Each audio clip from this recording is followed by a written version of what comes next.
নমস্কার বন্ধুরা, ঘরকন্নার হেসেলের নতুন একটি ঝলমলে দিনে তোমাদের সকলকে সাথে নিয়ে আজকের দিনটি শুরু করছি। আজকে হচ্ছে শনিবার, ঘড়িতে এখন সকাল 6:30টার মতন বাজছে। আর দেখো আমার সকালবেলায় পটলিকাগুলো ফুটে গেছে। আর এরপরে সকালবেলায় আমি জানলাটাকে খুলে দিচ্ছি। আর এই সময়টাতে না জানলাটা দিয়ে খুব সুন্দর ঠান্ডা ঠান্ডা হাওয়া দেয়। আর এখন ওয়েদারটা এমন হয়ে আছে, বেশিরভাগ দিনই রাত্রেবেলার দিকে বৃষ্টি হচ্ছে আর সকালবেলার দিকে ওয়েদারটা ভীষণ ঠান্ডা হয়ে থাকছে। এরপরে একটু যখন বেলা বাড়ছে ওই 9টা সাড়ে 9টার দিকে, তখন ওয়েদারটা ভীষণ গরম হয়ে যাচ্ছে। এই ঠান্ডা গরম অবস্থাটাতে বাচ্চাদের বেশি শরীর খারাপ হয়। আর দেখো এখানে আমি তোমাদেরকে কোকিলের ডাকটা একটু শোনাচ্ছি।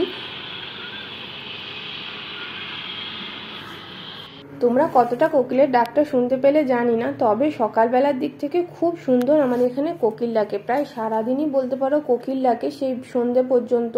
আর এই ডাকটা শুনতে এত ভালো লাগে কি বলবো তোমাদের। তো এখানে যেহেতু অনেক গাড়ি চলছিল, তোমাদেরকে বলি না রোড সাইডে ঘর, তো সেই জন্য ভীষণ গাড়ি চলাচল করে। তো সেই জন্য হয়তো কোকিলের ডাকটা খুব ভালোভাবে শোনা গেল না। আর এরপর আমি সকালবেলায় উঠে একটু নিজে ফ্রেশ হয়ে নিচ্ছি। আমার বাসি কাজ যা ছিল সমস্ত কমপ্লিট হয়ে গেছে। বাসি কাজ বলতে ঘরটা ঝাঁট দিয়ে দেওয়া আর বাসি যে কাপড়গুলো সেই কাপড়গুলো ভেজানো, এই দুটো বাসি কাজই আমাকে সকালবেলা উঠে করতে হয়। আর এরপর আমি চলে এসেছি কিচেনে। আজকে ব্রেকফাস্টে বানাবো মশলা ধোসা। তো আমি এখানে আলুগুলোকে কুচি কুচি করে বাটিতেই সিদ্ধ করেছি, আজকে আর প্রেশার কুকারে সিদ্ধ করিনি। আর আমি এখানে রাতেই চাল আর বিউলির ডালটাকে ভিজিয়ে রেখে দিয়েছিলাম। আর এখানে চাল ধোয়া জলটাকে রেখে দিচ্ছি গাছের দেবো বলে। চাল আর ডাল ধোয়া দুটো জলই আমি এখানে রেখে দিয়েছি গাছের দেবার জন্য। আর এরপরে এই চাল আর ডালটাকে ভালোভাবে মিক্সিতে আমি পেস্ট করে নেব। তো এই মশলা ধোসা আমি আজকে প্রথমবার বানাচ্ছি না, আগেও বানিয়েছি। তো এইভাবে তোমরা বানিয়ে দেখবে, খেতে খুব ভালো স্বাদ হয়। আর বেটু বলছিল ছিলকা করতে, তো এই কদিন আগে তো ছিলকা করেছিলাম, তোমাদের সাথে শেয়ারও করেছিলাম। তো সেই জন্য আজকে আর ছিলকা করলাম না, আজকে একটু অন্যভাবে ভাবলাম যে চলো ধোসাটা ট্রাই করা যাক। তো এরপরে এখানে আমি দিয়ে দিচ্ছি কয়েকটা গোলমরিচ কুচি আর আদা কুচি। গোলমরিচের জায়গায় তোমরা এখানে লঙ্কাও ব্যবহার করতে পারো, যদি বড়দের জন্য এটা করো। আমি যেহেতু বাচ্চার জন্য করব, সেজন্য আমি এখানে গোলমরিচ ব্যবহার করলাম। আর এই মিক্সিতে আমি সব পেস্ট করে নিয়েছি ভালো করে। এরপরে এর মধ্যে একে একে দিয়ে দেবো নুন, খাবার সোডা, দিয়ে পরে বেশ ভালো করে ফেটিয়ে নেব। আর একটুখানি সামান্য হিং দিয়ে নেব। এটাকে বেশ ভালো করে ফেটিয়ে একটা পাতলা মতন ব্যাটার তৈরি করতে হবে। জল দিয়ে বেশ ভালো একটা পাতলা মতন ব্যাটার এখানে আমি তৈরি করে নিয়েছি। এরপরে আমি গ্যাসের মধ্যে ফ্রাইং প্যান বসিয়ে দেব। ফ্রাইং প্যান বসিয়ে পরে এই ব্যাটারটাকে দিয়ে নেব। তার আগে চলো আলুর পুরটাকে করে নিই। আলুর পুরটাকে করে নেওয়ার জন্য প্রথমে আমি সিদ্ধ করে রাখা আলুগুলোকে ভালো করে জলটাকে ছেঁকে নিয়েছি। এরপরে এরগুলোকে ভালো করে ম্যাশ করে নেব। আলুগুলোকে ম্যাশার দিয়ে ম্যাশ করছি, কারণ যেহেতু আলুগুলো এখন বেশ গরম আছে সেই জন্য হাত দেওয়া যাবে না। আর সকালবেলায় তো অতটাও সময় থাকে না যে আলুগুলোকে আমি রেখে দেবো, বেশ খানিকক্ষণ ঠান্ডা হবে তারপরে হাত দিয়ে ম্যাশ করব। তো তার জন্য ভাবলাম ম্যাশারটাই বেস্ট অপশন, ম্যাশারটা দিয়ে ম্যাশ করি।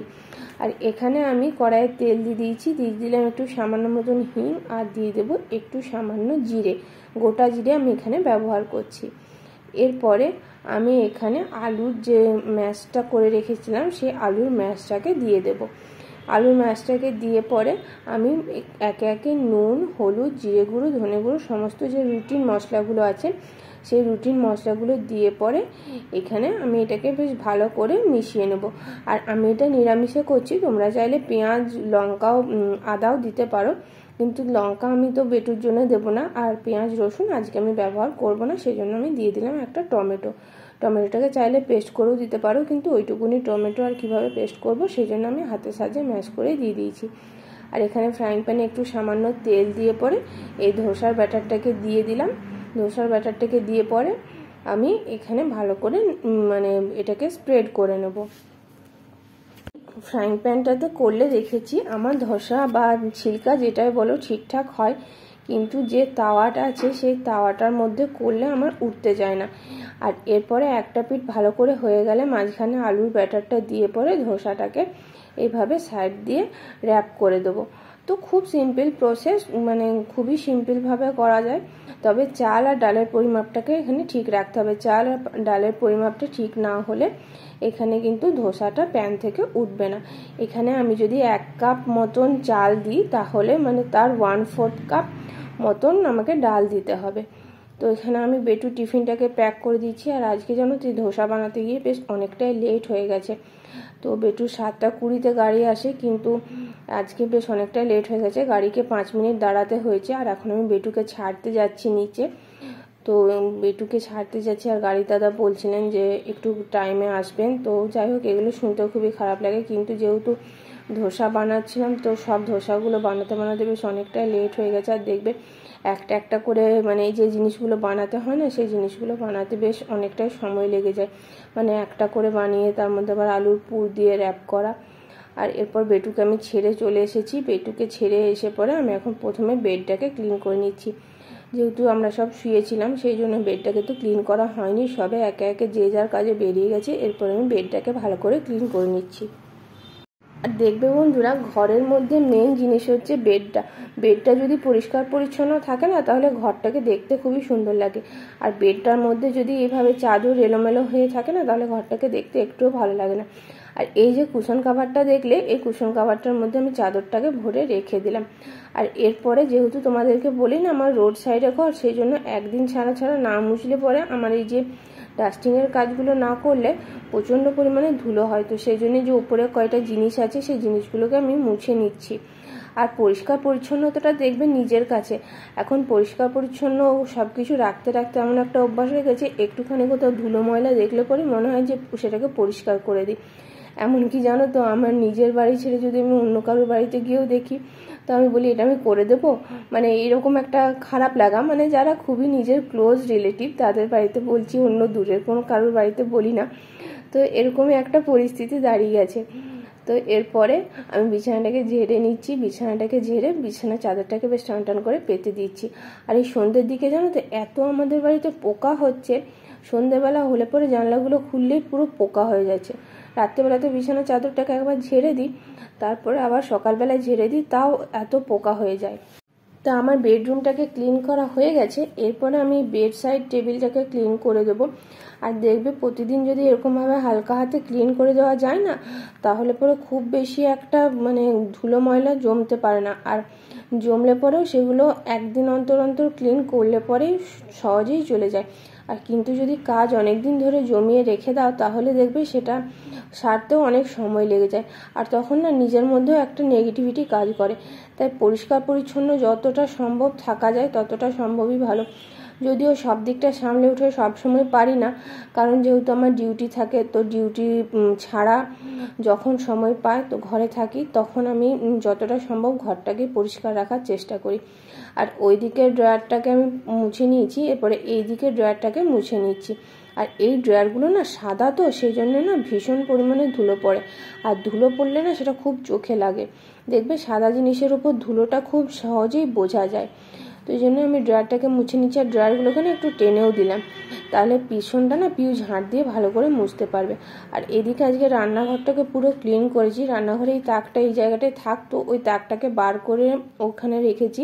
ওটাকে ধুয়ে পরে ভাবছি ঠাকুর ঘরে করব। আর রান্নাঘরের তাকগুলো যেহেতু পুরো ক্লিন করেছি, এত কোটোবাটি জমেছিল সেগুলো সব ধুয়ে রেখে দিলাম, মেশিনটাকে পুরো ফাঁকা করে দিলাম। আর এখানে দুটো আমার মানে ম্যাগনেট চেটানো থাকতো সেগুলোকে খুলে রাখলাম। আর এই তাকের উপর যে জিনিসগুলো ছিল এগুলো যেহেতু রান্নাঘরে থাকতো সেই জন্য এগুলো আমি ঠাকুর ঘরে ইউজ করব না। যদি দেখি যদি এমনি কুট পাই তো ভালো, না হলে এমনি আপাতত এগুলোর ওপরে আমি ঠাকুরের যে জিনিসপত্রগুলো আছে সেগুলো সাজিয়ে রাখবো। আর এরপরে এটাকে আমি স্কচ ব্রাইট দিয়ে ভালো করে মেজে ধুয়ে নিচ্ছি। আর স্কচ ব্রাইট দিয়ে মেজে ধুয়ে নিলে দেখবে এই তাকগুলো খুব সহজেই পরিষ্কার করা যায়। তো দেখবে বন্ধুরা, মানুষের না প্রত্যেকটা মানুষের এক একটা নিজস্ব শখ থাকে। তো কিছু মানুষের হয়তো শখ হচ্ছে বাইরে ঘুরতে যাওয়া, কিছু মানুষের শখ হচ্ছে সেলফ গ্রুমিং করা, মানে নিজের জিনিসপত্র বা নিজে পার্লারে যাওয়া। তেমনি আমার না ভীষণ শখ হচ্ছে ঘর সাজানো বা ঘর গোছানো। আমার মানে সবাই জানে আমার পরিচিত যারা যে ঘর গোছানোর জিনিস বা ঘর সাজানোর জিনিস কিনতে আমি ভীষণ ভালোবাসি। তো তেমনি বলতে পারো ঘর পরিষ্কার পরিচ্ছন্ন রাখাটাও আমার মানে ভীষণ একটা ন্যাক বলতে পারো। একটু যদি কোথাও মানে জিনিসপত্র এদিক থেকে ওদিক হয়ে যায় তাহলে পরে আমার মানে ভীষণ কীরকম জানি লাগে। তো এরপরে আমি এসেছি এই ডাইনিং টেবিল সেন্টার টেবিলটাকে ক্লিন করতে। এই সেন্টার টেবিলের ওপরে যে মানি প্ল্যান্ট গাছটা রেখেছিলাম, এই মানি প্ল্যান্ট গাছটাকে সরিয়ে ভালো করে মুছে দিলাম। আর এই যে একটা এই টর্টয়েস আছে, এই টর্টয়েসটার মধ্যে বলে জল দিয়ে রাখতে হয়, তো এটা জলটা দেখলাম শুকিয়ে গেছিলো, তো সেই জন্য জল দিয়ে রেখে দিলাম। আর এর ওপরে যে রানারটা থাকে সেই রানারটাকে চেঞ্জ করে দিলাম। রানারটাকে চেঞ্জ করে আমি এখানে অন্য রানার দিয়ে দিলাম। আর আমার গত ভিডিওতে কমেন্ট করেছি মাই দোলা বিশ্বাস চ্যানেল থেকে দিদিভাই, তো দিদিভাই তোমাকে অসংখ্য ধন্যবাদ আমাকে কমেন্ট করার জন্য।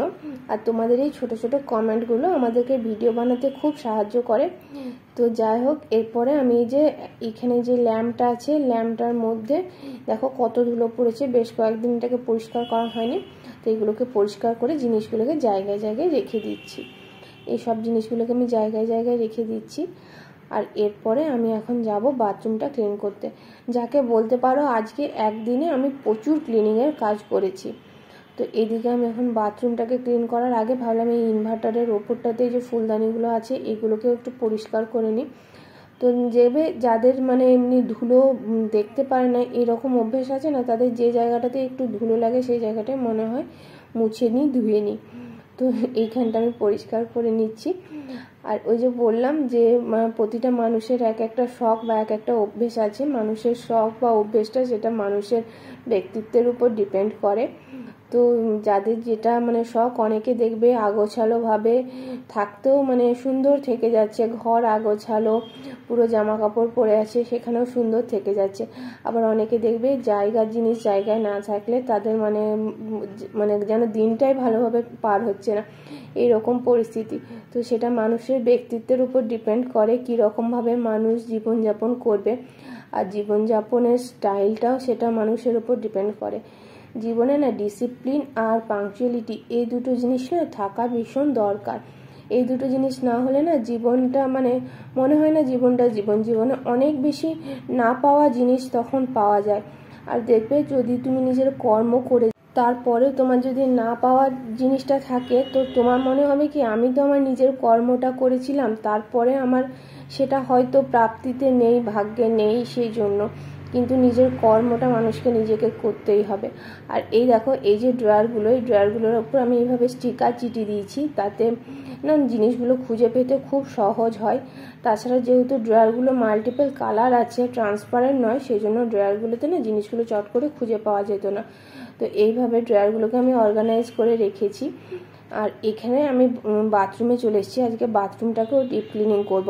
আর সকাল থেকে না এই গরমের মধ্যে ক্লিনিং করতে করতে আমার পুরো অবস্থা খারাপ। এরপর আমি স্নান করে পুজো সারবো আর তারপরে রান্নাঘরে যাব। মানে যাই বলো আমার পুরো অবস্থা আজকে যাই হোক খারাপ হয়ে গেছে। আর আমি সকালবেলায় গোপালকে উঠিয়ে দিয়েছি, তো এই ক্লিপিংটা আমি সকালবেলাতে দিতে পারিনি। তো তারপরে যখন প্রসাদটা তুলতে যাব, মানে গোপালের প্রসাদটা দিয়ে পরে আমি রেখে দিই, সঙ্গে সঙ্গে তুলি না। তো তখন ভাবলাম চলো তোমাদের সঙ্গে একটু শেয়ার করে দিই। আর আজকে না খুব বেশি ফুল পাইনি, অল্প কটাই ফুল পেয়েছি। আর যেহেতু আজকে বললাম না সকাল থেকে অনেক ক্লিনিংয়ের কাজ করেছি, তো আজকে ফুল তুলতে যেতেও বেশ অনেকটা লেট হয়ে গেছিলো। তো অল্প যে কটা ফুল পেয়েছি সেই কটা ফুল দিয়ে পরে ঠাকুরকে সুন্দরভাবে পুজো দেওয়ার চেষ্টা করেছি। দেখবে জীবনে যেইটুকুনি পাও তো ওইটুকুনি দিয়ে যদি খুশি থাকো না, তাহলে না তোমার জীবনে কখনো কোনো জিনিসের অভাব হবে না। আর যাদের জীবনে আরও চাই এই মেন্টালিটি থাকে না, তারা জীবনে যত কিছুই পাক না কেন জীবনে তাদের অভাব কখনোই শেষ হয় না। তো এটাই আমি মনে করি যে আমার কাছে যতটুকু আছে তাই যথেষ্ট। ঈশ্বর যতটুকু দিয়েছেন প্রতিটা জিনিসে ততটুকুই, ঈশ্বর না আমাদের কখনো ক্ষতি চায় না। যে যতটুকু প্রাপ্য তাকে ঠিক ঈশ্বর ততটুকুই দেন।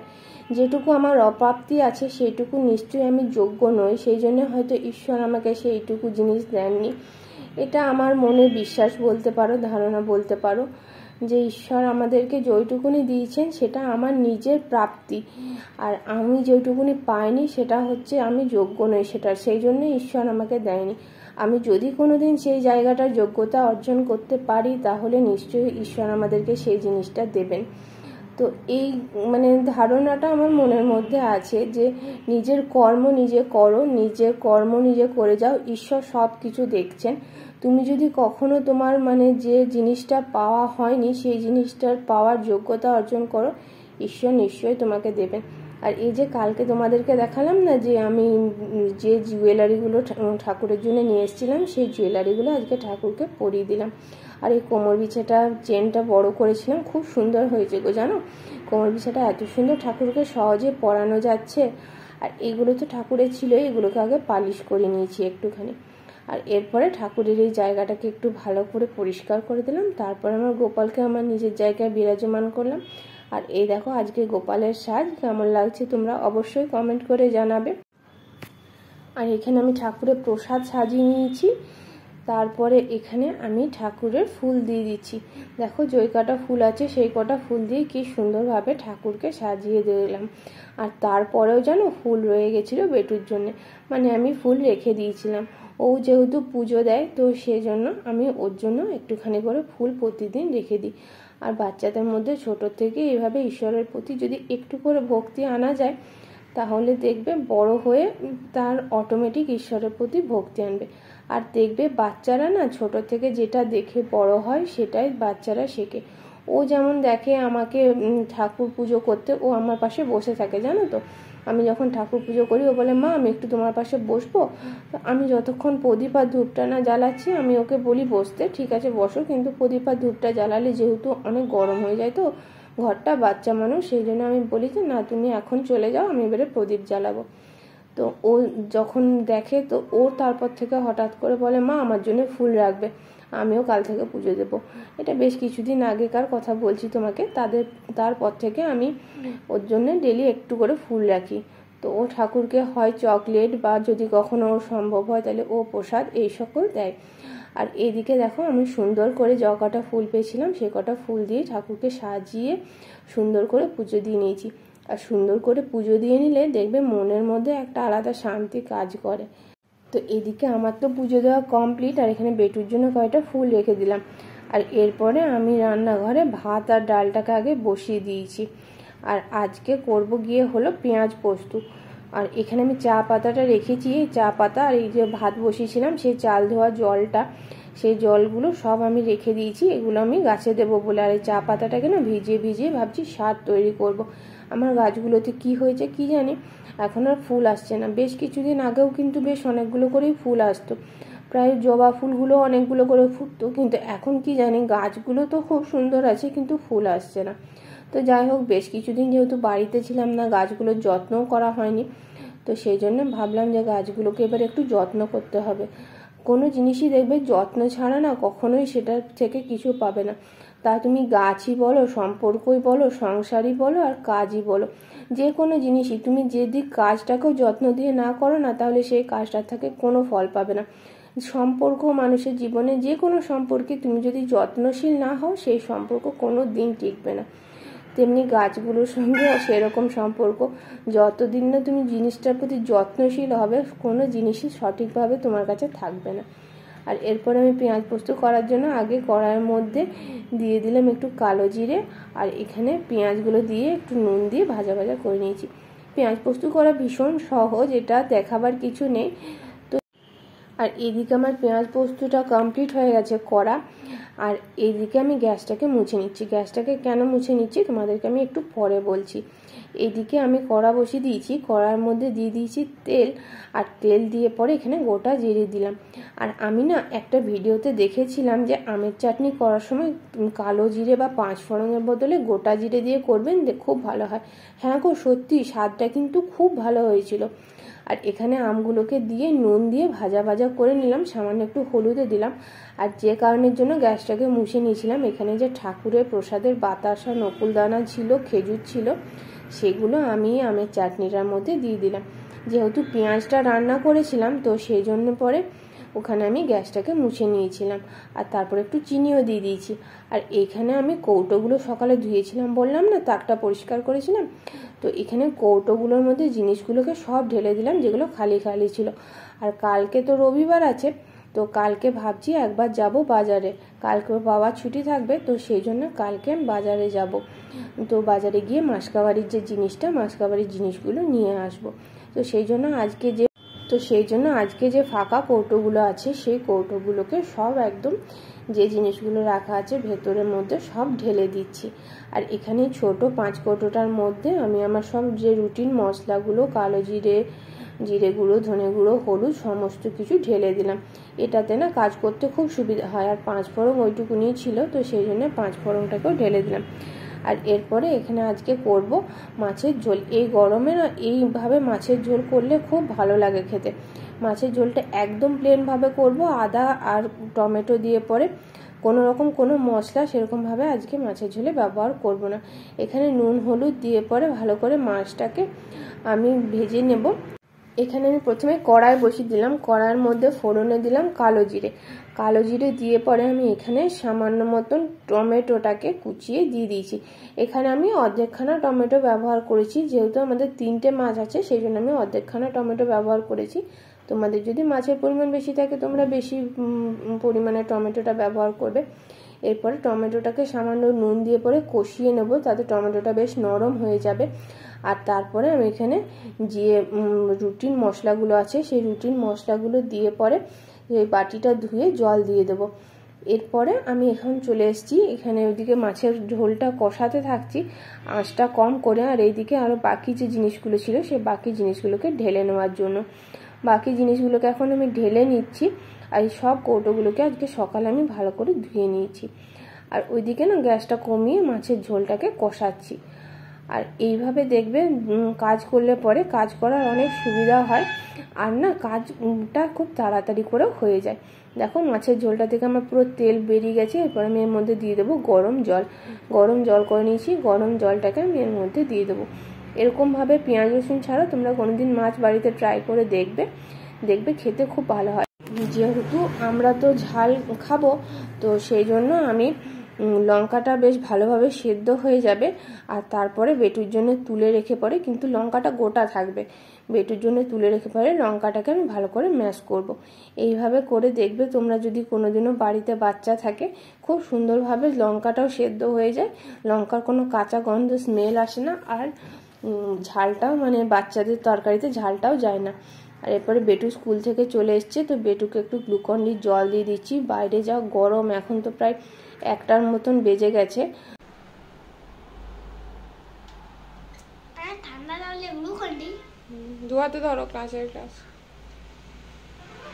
এরপর সকালে একটা তুলসী চারা নিয়ে এসেছিলাম, জানো তো, সেই তুলসী চারাটা লাগিয়ে ওঠার সময় করতে পারিনি। তো এখন যাই হোক সব কাজটা কমপ্লিট হয়ে গেছে, রান্না বান্না, তো ভাবলাম চলো তুলসী চারাটাকে লাগিয়ে নিই। আর এরপর জানলাগুলোকে দিয়ে নিচ্ছি।